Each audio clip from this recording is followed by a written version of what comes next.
This is Rabble Radio, recorded on Friday, March 21st, 2025. I'm Brianne Doyle.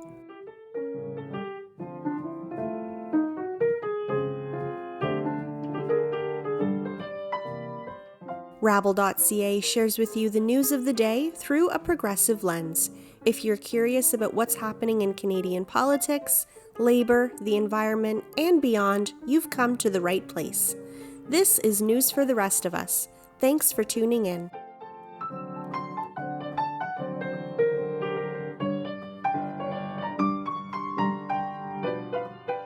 This week on Rabble Radio, we're sharing a clip from the latest episode of the Courage My Friends podcast series, in which Henry Giroux and Resh Budhu discuss the rise of authoritarianism in the US and around the world as an updated fascism, its attack on democracy, and the urgent need for solidarity. Here is a small clip from that conversation. Take a listen.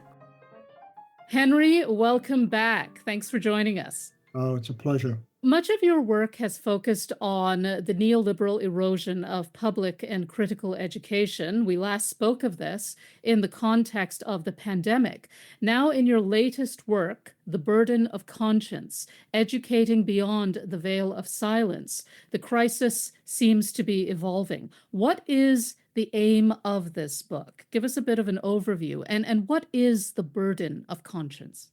Well, I think the burden of conscience is essentially what that refers to is to be attentive and aware and historically conscious and critically engaged in what it means to, in many ways, recognize the nature, the threat, and the possibility of the forces that are bearing down on our lives. And I think that we now find ourselves in a particular set of social formations that are very threatening and very dangerous. Dangerous in the sense that what we are seeing is the emergence of an upgraded form of fascism across the globe, not only in the United States, but in Turkey and India and Hungary, or of course in Italy and Argentina. And I think that we need to be alert to the fact that at the heart of this is a responsibility to not only name it, not only hold people accountable for it, but to take seriously what it means to educate and promote a kind of public awareness in which people can see these problems not just simply as private troubles, but as basically troubles that demand systemic analysis and collective action. You write that fascism is no longer interred in history, but has reemerged as a type of rebranded fascism. So what are the elements of this rebranded fascism, and why are we seeing this emergence now? Well, I think that fascism has a long legacy in the United States. I mean, one could argue in this particular case that it actually begins with the elimination of indigenous populations and African Americans being brought to the U.S. in terms of slavery and the emergence of the KKK. But I think the first issue is this. I think the first issue is that fascism basically is present in almost every society, and we see it reemerging in terms that speak very powerfully to a number of issues. One is, of course, white Christian nationalism. The other is white supremacy. I mean, the other is an engaging kind of militarism that now basically is producing a punishing state that is really rooted in particular forms of extermination. We see the anti-intellectualism. We see the attack on critical institutions, such as universities. We see a language of absolutism emerging in which, for instance, everything's spoken about in binaries, friend-enemy distinctions. We see a language that is utterly dehumanizing, unlike anything we've seen in a long time across North America. And I think that in many ways, fascism begins with language, because once you move to the language of dehumanization, it's very easy to move to the language of extermination. And from the language of extermination, they basically move to a full-grown fascist state that is entirely unapologetic because it has normalized relations of cruelty, exploitation, and suffering. So I think in that sense, what we see are elements of a fascism that we've seen in the past sort of being reprogrammed, re-energized, and reimagined in different forms. And I'm particularly concerned about two things in that question, Resh. One is that neoliberalism, which really has been as powerful as the divine right of kings, in both depoliticizing people and exploiting them, depoliticizing them by virtue of making it appear that all problems are individual problems, so people can't translate private issues into larger social issues. But at the same time, arriving at a point where it suffers from what I call a legitimation crisis. It can't defend itself anymore. It can't say, in the midst of massive inequality, oh, there are ample jobs around, we're going to increase the quality of life, everybody's going to pick themselves up from their bootstraps. Life in general will be better. That's over. So instead of attempting to legitimate itself, it now basically embraces a neocolonial logic of basically racism. Now it merges with a far right-wing set of considerations that says, yeah, we have problems, but it's not neoliberalism. The problem now are blacks. The problem now are brown people. The problem now are immigrants. The problem now are refugees. The problem now are anybody who basically doesn't fit into a white Christian notion of citizenship, which says you have to be white and a religious fundamentalist to even occupy the space of citizenship. So I think that in that sense, what we've seen emerge is an entirely different paradigm than anything that we have seen in the past, particularly in the United States. And again, these are really hallmarks of the Trump presidency, a very volatile presidency. And we're all caught in this. Right now, Canada is caught in a puzzling and destructive trade war that just seems to be so arbitrary. However, where mainstream media tends to treat him as a political absurdity in a system gone awry, you argue that Trump is actually emblematic of authoritarianism, perhaps even the logical outcome of the neoliberal systems. Yeah, I think your point is well taken. I think to view Trump as a clown, to view Trump as simply a kind of odd political figure who appears out of nowhere, that means you have nothing to learn from history. I think that Trump is the logical endpoint of the collapse of capitalism into its most ruthless gangster forms. And in fact, the endpoint of a legacy of a call for racial purity and white supremacy that has now basically emerged in a way that is almost unimaginable. So the conditions that have basically created Trump have been around for a long time. Of course, we can go back before Reagan and Thatcher and others, but it really begins with an attack on the social and the social state and the welfare state and people of color, whether we're talking about Reagan claiming that government is the problem and attacking black people, or we're talking about Thatcher claiming there's no such thing as society. What we have with Trump is an outcome of what I call the crisis of the social, the crisis of public goods, the crisis of public consciousness, and the crisis of ideas itself. We have seen since the 1980s a systemic attempt to destroy all those cultural institutions that in some way shape civic consciousness. And it's worked. 70 million people voted for Trump, over 70 million. That speaks to the creation of a fascist subject in the absence of an educational structure in the broadest sense with respect to both schools and the culture that have utterly failed to address the importance of agency as central to democracy itself. Now, I just want to get into some terminology. You frequently talk about gangster capitalism and racial capitalism. So what is gangster capitalism? Gangster capitalism is a form of capitalism that basically is based on cronyism, exploitation, corruption. Everything that you would imagine is antithetical to how a democracy should work. It models itself after the mafia. It models itself after matters of loyalty being more important than matters of justice. It models itself on the concentration of power in relatively few hands.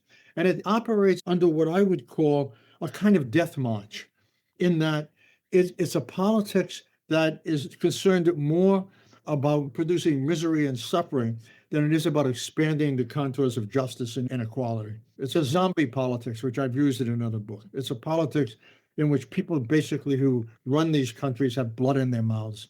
It's a politics of cruelty. It's a politics of exploitation. It's a politics that basically demeans human life and elevates profit over everything else. And racial capitalism. Well, racial capitalism is a form of capitalism that basically is deeply rooted in a systemic exploitation of people of color.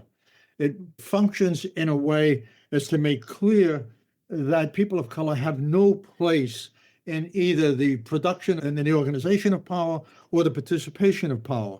It's enormously discriminatory, it's systemic, and basically it functions in a way to advance what I would call not only ultranationalism and the politics of disposability, but also the politics of racial purity. I mean, it's a language that so dehumanizes people of color, so dehumanizes and operates off the logic of racial hierarchies that in many ways it's so overwhelming in the discourse that we see today that it becomes normalized. I mean, it functions so as to create a kind of historical amnesia in which people forget the legacy of slavery. They forget the legacy of Jim Crow. They operate in a discourse in which the spirit of the Confederacy sort of emerges again as part of the long history of racial capitalism, which then gets eliminated. It gets eliminated in schools. It gets eliminated through censorship. It gets eliminated in books. It gets eliminated by basically subjecting students who are fighting for people of color in Gaza by putting them in jail or expelling them from schools or claiming that they're basically terrorists and support terrorist groups. It's absolutely endemic to how we understand. You can't understand capitalism and its legacy without understanding its embrace of hierarchies based on race and ethnicity. It's impossible. As you said, we are seeing right-wing populism and authoritarianism emerging in many places throughout the world.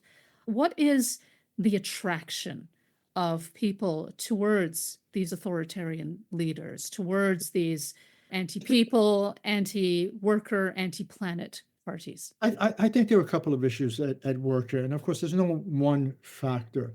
But I think that what we see in the United States, and also in a sense in many of these other right-wing governments, is that we see massive degrees of inequality that bear down on people's lives in ways in which time is no longer a luxury. It's simply a burden. They don't have enough food. Poverty is widespread, increasing homelessness, massive degrees of anxiety, but more importantly, an enormous sense of loneliness. People are alienated in the United States. The social networks that used to provide a sense of solidarity have not only been transformed into objects of contempt, but I think that out of that desperation and anxiety is an increasing failure on the part of two parties. One, you have the Republican Party, which basically is a party of the rich and white supremacists. On the other hand, you had a Democratic Party that basically defines itself as being liberal, but doesn't have the courage to critique capitalism as a form of gangsterism. And in doing that, sided with the financial elite and at the same time turned its back on the working class. Out of that combination of poverty, misery, no party is speaking in a fundamental way to the issues that matter, except for Trump. I mean, Trump said he was going to turn the economy around. You know, they're concerned about basic issues. On the other hand, the left really has no language about education. It has a very minor, if almost irrelevant language about cultural politics.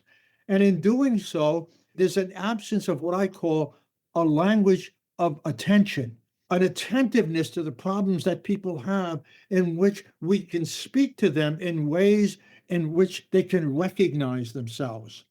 The right hates the politics of identification.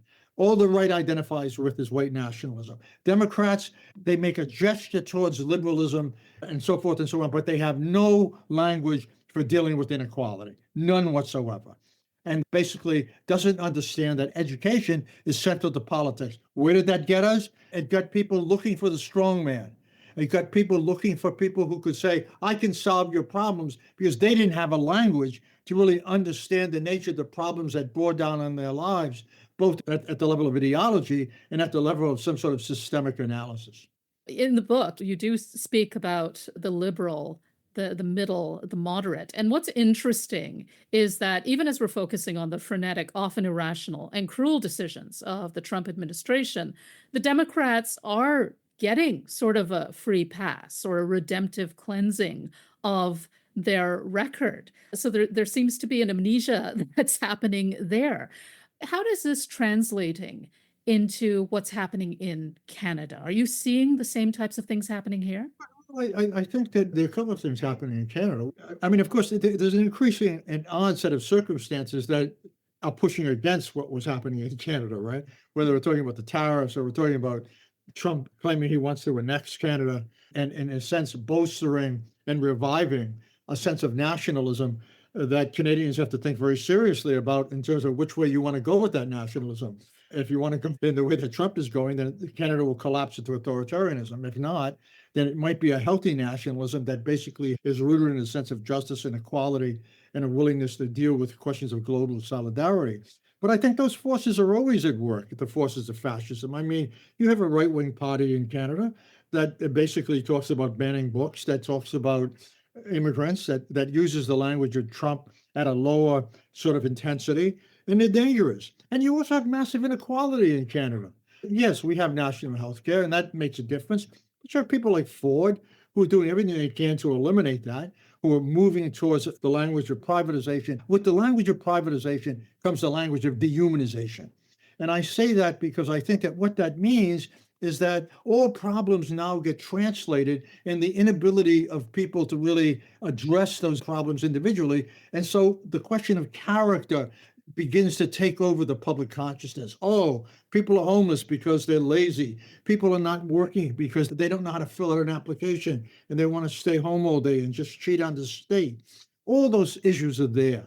And I think in light of the shadow of Trump, I want to believe that Canadians particularly can move more to the left and begin to recognize what the link is economically between fascism, authoritarianism, and what we see in Trump with his utterly racist, manifest destiny, colonialist ideology. But Canadians have to be alert. I mean, this is not a country in which working class people and others have control of. It's a country controlled by bankers. It's a country controlled by the rich. And with all of that, there's always the shadow of fascism. The shadow of fascism always lurks beneath, it seems to me, those set of economic, political relationships. When we're talking about fascism, this is really sort of the partnership between the state and the corporation. And this right now is all occurring in the age of social media, AI, and tech billionaires. Elon Musk, the world's richest man, now has enormous influence in the world's most powerful nation. This is happening in an age that Oxfam has identified as the age of corporate-driven inequality and billionaire colonialism. So could you speak a bit more about this partnership between the state and the private market or corporations? Well, I think that what we've seen emerge over time is corporations evolving into something that was unimaginable in the past. I mean, when you have 5 corporations controlling the entirety of the media in North America, what you're beginning to see is a concentration of power and wealth that completely destroys almost any vestige of an appeal of the idea or even the appeal to democracy. You can't have that massive degree of inequality in the hands of a financial elite and expect that democracy is going to be able to emerge. It's not going to emerge, it's going to be destroyed. But I think the other side of that is that, and you hinted this, but I don't think I quite heard what I'm about to say in your comments. And that is, yes, we do have a new economic political formation, no question. The state has become captive. It's a captive state, captive by the corporations, and captive also by Christian fundamentalists. But what is new here is that the degree in which the state now operates outside of having to sort of become an authoritarian state by simply arresting people, putting soldiers in the streets, it is captured culture. We have a captive culture. And that culture is enormously powerful and unlike anything we have ever seen before. Politics now follows culture, in the words of Václav Havel, in ways that are unimaginable because you now have cultural apparatuses that are so powerful as pedagogical machines, so powerful in shaping public consciousness, so powerful in commodifying people, so powerful in shaping notions of agency, that it really represents a new form of political domination. And it also, in many ways, makes it very, very clear that any notion of resistance that doesn't create a culture that can support it will fail. So central to my work and central to that point is that education is now central to politics in light of these new configurations, in light of the merging of power, culture, everyday life, and the concentration of wealth in relatively few hands. We've never seen anything like this before. I mean, this is unimaginable. It's unimaginable because what you have is the shaping of mass consciousness in ways that are creating subjects and modes of agency and modes of political identification that are almost entirely on the side of domination. And that's new.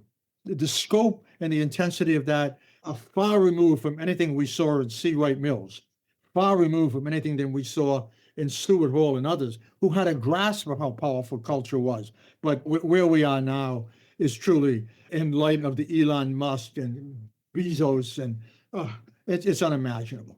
I want to get to those points about education, but I just want to quote you again. You say that 21st century authoritarians camouflage their disdain for democracy by championing illiberal democracy. So Right. what is illiberal democracy? Illiberal democracy has been basically articulated in its most powerful forms by Viktor Orban in Hungary. Illiberal democracy defines itself in a number of ways. First, it says that democracy is too messy, it doesn't work, and for that reason, we need an authoritarian politics and an authoritarian economic system that will provide people with what he calls a certain degree of security and safety.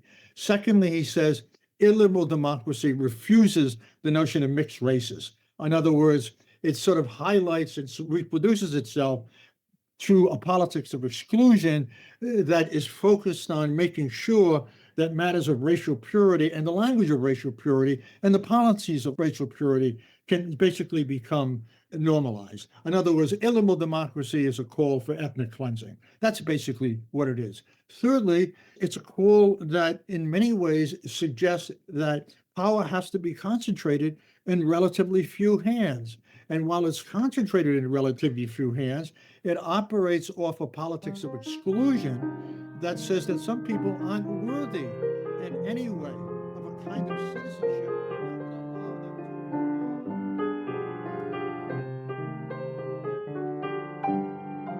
to. That was Henry Giroux in conversation with Courage My Friends host Resh Budhu. To listen to the full episode, tune in to Needs No Introduction, home of the Courage My Friends podcast series. And now, this is our In Case You Missed It segment, where we review the top stories from this week on rabble.ca. Here to bring us up to date is Rabble editor Nick Seabrook. Over to you, Nick. Thanks, Brianne. This week in national news, Canada's new Prime Minister Mark Carney has unveiled his cabinet. The Liberal leader notably has chosen to eliminate several key cabinet positions. Among the positions cut from cabinet are the Labour Ministry and the Ministry for Women, Gender Equality and Youth. Also, notably, Carney's cabinet is not equally balanced between men and women, as his predecessor Justin Trudeau's had been. Labour leaders and NDP leader Jagmeet Singh were quick to condemn Carney for cutting these positions. Rabble founder and feminist activist Judy Rebick was quick to raise the alarm about the loss of a cabinet position for the Minister of Women, Gender Equality and Youth especially, saying, quote, "This represents a major setback for women and gender equity in Canada," end quote. Carney is expected to call an election on Sunday, March 23rd. Also in national news, First Nations leaders are criticizing the governments of both Canada and the US for ignoring them in the ongoing trade war between the two countries. Under centuries-old treaties between the US and Canada, the rights of First Nations people to travel and trade are protected. The Robinson-Huron-Wawinda-Magowin treaty chiefs say that the new tariffs imposed by the US on Canadian goods and the counter-tariffs imposed by Canada do not apply to them. Chief Kathy Stevens of Nipissing First Nation said, quote, "Our nations have never relinquished our inherent rights to govern our lands, economies, and trade. Canada must respect our rights rather than allowing our trade and economies to be disrupted by political maneuvering," end quote. Also this week, artifacts taken from the Muchalat First Nation will soon be returned to them. The Whalers Washing House, consisting of 4 wooden whales, 88 carved figures, and 16 ancestral remains, will soon be repatriated after an agreement with the American Museum of Natural History in New York City. The artifacts were taken in 1903 from the Muchalat First Nation by anthropologist Franz Boas. The repatriation was made possible by years of advocacy by the Muchalat, as well as by a family from California, the Laras, who discovered that they were descendants of Muchalat chief McQuina. The return of the artifacts is scheduled to take place on Tuesday, March 25th. In economic news, economist Jim Stanford explains in an op-ed on Rabble that it is not the carbon tax that is causing the affordability crisis. Stanford explains that the real cause of the affordability crisis has been the greed of fossil fuel companies. During the height of inflation in Canada in 2021 and 2022, the cost of fossil fuel for consumers increased by 81%. Meanwhile, the cost for businesses rose by 127%. The fossil fuel industry heavily campaigned against the carbon tax, claiming it was the cause of the affordability crisis, when the reality is more complex. The war in Ukraine, supply chain bottlenecks, and naked profiteering by oil companies were the real cause of increased prices at the pumps. Conservative politicians like Danielle Smith in Alberta and Pierre Poilievre were quick to blame the carbon tax as a way to support fossil fuels. And finally, in an op-ed on Rabble, Paul Knert is calling out the Conservatives' inauthentic common sense slogan. Whether at the provincial level or federally, Conservative leaders like Doug Ford and Pierre Poilievre call their policies common sense. However, they are often vague on the details of those policies and the consequences for working-class Canadians.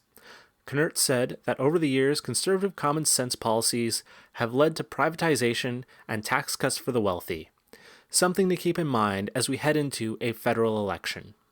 As always, you can read the full version of all the stories we talked about today on rabble.ca. Thanks, Nick. And that's it for Rabble Radio this week. Thanks as always for tuning in. If you like the show, please consider subscribing to Rabble Radio on Apple Podcasts, Spotify, YouTube, or wherever you get your podcasts. And please rate, review, share Rabble Radio with your friends. It takes 2 seconds to support independent media like Rabble. Thank you to the journalists and writers who contributed to this week's content on rabble.ca, and thank you to Carl Nirenberg for supplying the music. Lastly, thank you to you for tuning in to Rabble Radio. I'm Brianne Doyle, and I'll talk to you next week.